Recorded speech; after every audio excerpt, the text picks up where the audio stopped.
The flickering fluorescent lights of the lab hummed a tune of anxiety. I was volunteer number 7, part of a groundbreaking, albeit ethically questionable, sleep experiment. Te Kayit Eat Project Somnus.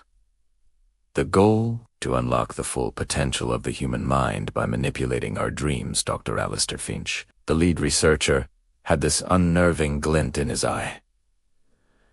As he explained the procedure, he said they'd found a way to not just observe dreams, but to sculpt them, to create controlled realities while we slept. The pay was incredible, enough to clear my debts and start fresh. All I had to do was sleep.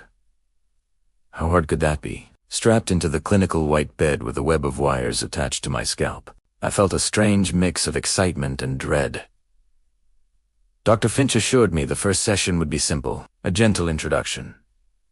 He asked me to picture a peaceful place, a happy memory. I thought of a quiet beach from my childhood, the warm sun on my skin, the rhythmic crash of waves. As the sedative dripped into my veins, the sterile lab faded, and the scent of salt and sea filled my senses. It was working. The sand was soft beneath my feet, the sky a perfect, cloudless blue. For a moment, it was bliss, pure, unadulterated happiness, more vivid than any memory. But then, the sky began to curdle. The brilliant blue bled into a sickly, bruised purple. The gentle waves swelled into monstrous, churning walls of black water, crashing against the shore with the force of a battering ram. The warm sun was gone, replaced by an eerie, cold twilight. Panic seized me.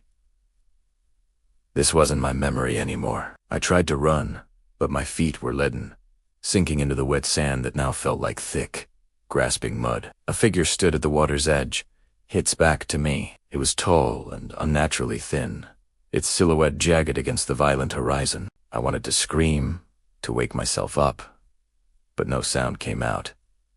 The figure slowly turned its Edno face, justa smooth pale expanse of skin where its eyes, nose, and mouth should have been.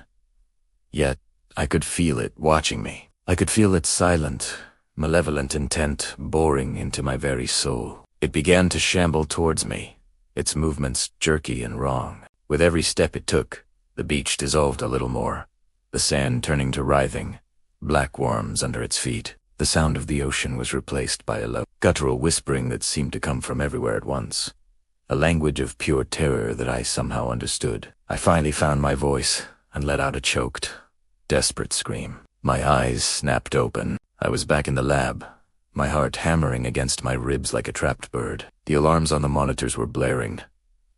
Dr. Finch and his team rushed to my side, their faces a mask of concern and something else. Fascination. "What did you see?" Finch demanded, his voice trembling with excitement. I tried to explain the faceless man, the dying ocean, the whispers. He just scribbled furiously in his notepad, a hungry smile playing on his lips. He said, "Incredible. The subconscious is resisting the template. It's creating its own narrative." He didn't seem to care that his narrative had nearly scared me to death. That was just the first night. They told me I couldn't leave the experiment. I had signed a contract. I'm still here, in this sterile white prison. Every night, they send me back, and every night, the faceless man is waiting for me. He's closer now. The whispers are clearer. They're telling me what he wants. They say he wants to get out. He wants to take my place. I'm terrified to close my eyes, but I am even more terrified of what will happen if he finally catches me in that dying world. They're not just sculpting dreams in here. They're building a door, and they've just shown a monster the way out. Thanks for listening, and if you enjoyed this story, make sure to like and subscribe for more.